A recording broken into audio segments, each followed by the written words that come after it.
Hey YouTube, gonna put up another video again of the Glock 21.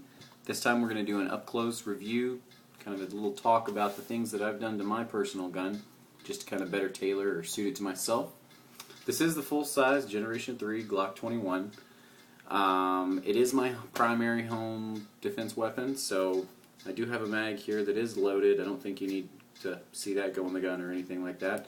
Golden sabers, but for all the safety nuts out there, we will safety check physically. Nothing in the gun itself, obviously nothing in the mag well, and here we go. So this is what I keep at the bedside table at night. This is what I feel comfortable with. Something goes boom in the night, I gotta get up, take care of something, this is what I would go to. Basically, bought this about a year ago. I've had Glocks before. I have a 19 as well. My dad had a 17. I've shot them before. And there was a few things I really liked about them, and just a couple of things that I wasn't really hot about.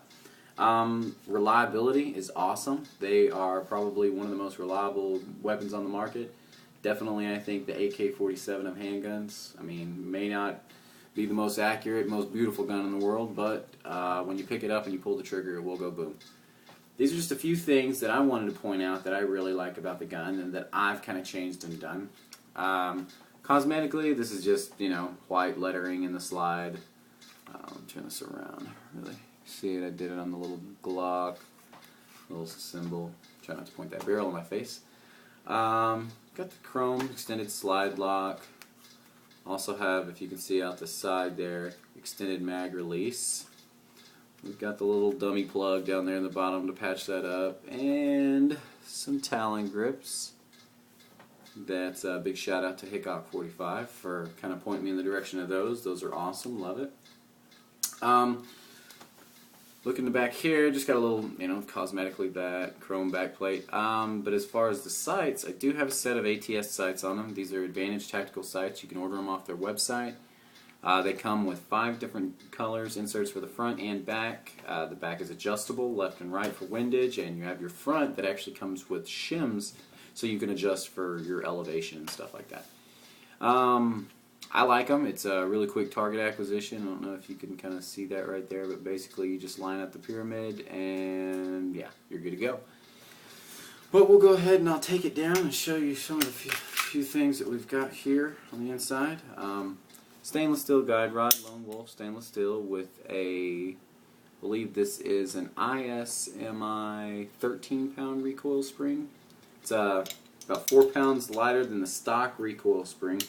The reason I did that is it's a faster slide movement. A lot of competition guys do it. I per se don't shoot competition, but you know, hell, if they're doing it, it's probably something that's going to enhance the gun. I don't carry it, so it might not be, you know, for those out there, hey, that's a little unsafe. You know, why would you need a faster recoil?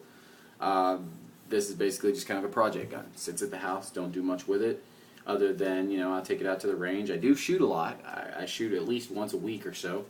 But as far as, you know, ride around in the car, stuff like that, not what that's for. That's what you can see there. I have actually polished the feed ramp up, talked to a few different guys, and they said that that's probably one of the best things you can do. Now, I didn't give it a really heavy polish for, you know, take off the finish or anything. Obviously, it still has that finish. But the feed ramp itself has been polished. The ports around it and stuff, the little rough edges and stuff. Took that, polished that down. Kind of helps in feeding, I guess. I never really had a problem with it otherwise, but hell, if it's there and I feel like I could fix it a little bit, why not? On the actual inside of the slide, I replaced the firing pin spring with a reduced power firing pin spring from Wolf. I believe it's 4 pounds. To compensate for the reduced recoil spring. You don't want to offset the balances of the springs in there, that could be bad. I also have a titanium firing pin in here, lightning strike firing pin, and this is not an aftermarket little safety right there. That's actually, I just took it out and buffed it up, polished it up, kind of makes the trigger action a little softer, so that looks a little different. I don't know if you could tell or not though, on here you could obviously see from the side that this has been polished up. the trigger lock or trigger lug or whatever the hell you want to call this thing right here comes up. It's been taken out and polished. The top sides of the slide rails have been polished. The entire trigger housing has been polished. Trigger bar itself, everything in there has been given a good over cleaning, polishing. Just they suggest to do it on the internet. I think you can find it on there. That talks about the 25-cent or 5-cent trigger job, something or other. Just kind of makes everything a little smoother in there. You don't get as gritty as a trigger pull.